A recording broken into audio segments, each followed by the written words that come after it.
Hello and welcome to India Today's SoSouth. You're watching a special show on Chandrayaan-3. I am Sagai Raj. I will try to explain to you the process of Chandrayaan-3 launch on 14th of July at Sriharikota. What you're seeing on the screen right now is LVM, which is also called Launch Vehicle Mark III, which is also in the layman term called as a rocket. And this rocket will carry your lander and rover to the moon. So this is a three-stage process when the launch happens. And what are those three-stage process? Solid propellant, liquid propellant and cryogenic. And these are those three stages which will take your lander and rover to the moon.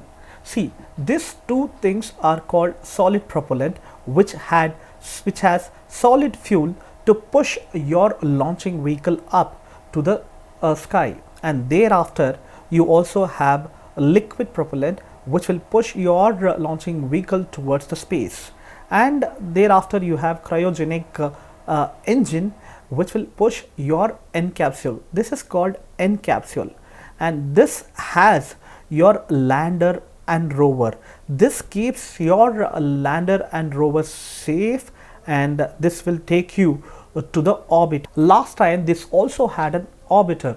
Chandrayaan-2 was successful in installing the orbiter in the orbit, and that is the reason this time you only have a lander and rover in this end capsule. So this end capsule will be taken to the space by cryogenic engine, and after that you have close to 40 to 41 days to reach the moon. And what is the process? Once, see, you can see here, the launching vehicle will reach here, and this is moon orbit, and the process is like this, where the lander have to cross all this orbit one after the other, the entire circle, and this takes close to 40 to 41 days to reach the moon. And this is also called as geo transfer orbit. Since we already have an orbiter, there is an orbiter already here which also helps lander to get the signal and also monitors all the exercise done by the lander. So once a lander reach close to the moon, that's when you also have something called velocity meter. You can see here, this will calculate the speed between the moon and the earth. So this is a lander which will land on the moon, and you can see here laser Doppler velocimeter will calculate the speed, how much speed should be used by the lander when it is close to the moon. And last time we didn't had this velocity meter, and that is the reason the speed of the lander was more and it crashed on the moon. But this time they have enough mechanism to monitor all those things, and you also have laser altimeter which also checks the topography of the area, and 800N throttable liquid engine helps the lander to go towards the moon and the maneuvering. And you can also see the other thing, the star sensor, and these are the solar panels. The solar panels are the one which will help to generate energy for the lander to function. And this time they have 2 to 3 solar panels which can help them to generate energy. Last time when the lander crashed, it crashed one side. It has to be parked like this with the help of the stand, but last time that did not happen. Last time the lander landed on the South Pole, and this time the Indian scientists are going to land the lander on 70° opposite to the South Pole in the moon. Remember, 1 day of moon is 15 days of the earth. So there is a lot of calculation which was been done by the Indian scientists when they have to launch, and when it will reach, and how many days they will get for them to generate the energy for a rover to work and do their research.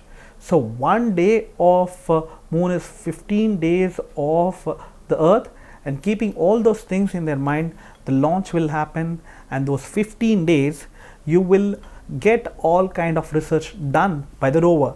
So we were talking about rover.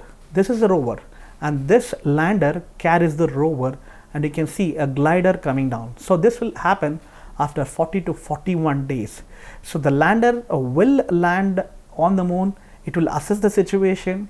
After a while, it will open a glider, and from the glider you will see a rover coming down. And in the rover you can see there are also separate solar panels on the rover.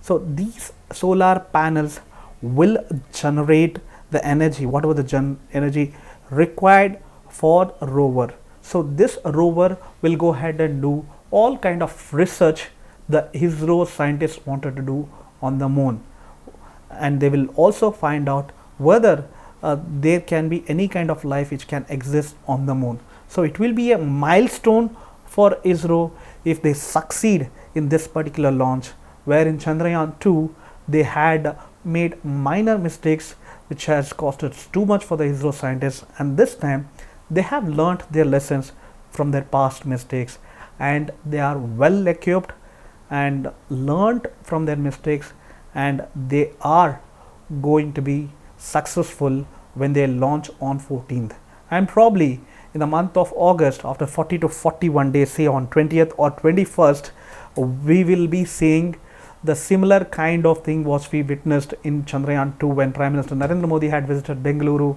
and when he attended that particular program. But unfortunately at that point of time a lander crashed, and this time the scientists hope that the lander will successfully land over there, and rover will do all kind of research what is required for the scientists. Thank you for watching India Today SoSouth. I am Sagai Raj.